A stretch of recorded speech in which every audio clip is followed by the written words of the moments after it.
Do you realize that every person who's been able to put alcohol use disorder into remission, in other words, they've been able to stop drinking, there's a story there where they've had no other choice but to go up. They have no other choice but to change their life. They may be homeless, they may be in relationships that are no longer available to them, or they've been giving ultimatums. So they have no choice but to go up. You know, back when I was doing talks at rehab facilities in Southern California, I used to talk to a lot of alcoholics, struggling alcoholics, and they said the one defining thing in their life that made them go into remission to stop drinking was that they hit rock bottom. They had nowhere else to go.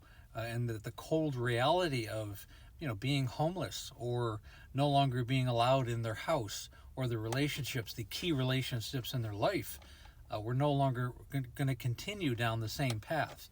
People were no longer going to support them unless they changed. And there's a real theme here. A lot of people, they have to get to rock bottom before they're able to realize there's no place else to go.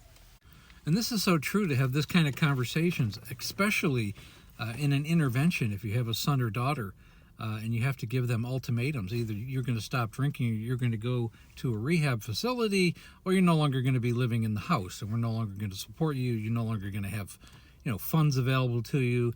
The life that you have lived is going to radically change unless you stop drinking, go to rehab, do some of the things that we've asked you to do.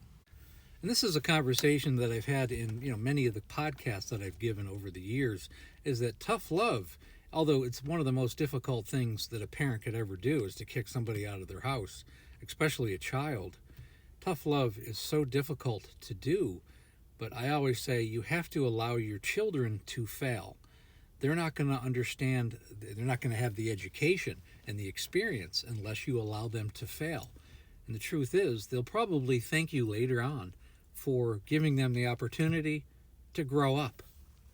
So if this type of situation resonates with you and you need help with a loved one who has crossed the boundaries so many times that you can't even remember, and it's time to draw a line in the sand. If you need help with that, again, links are in the bio.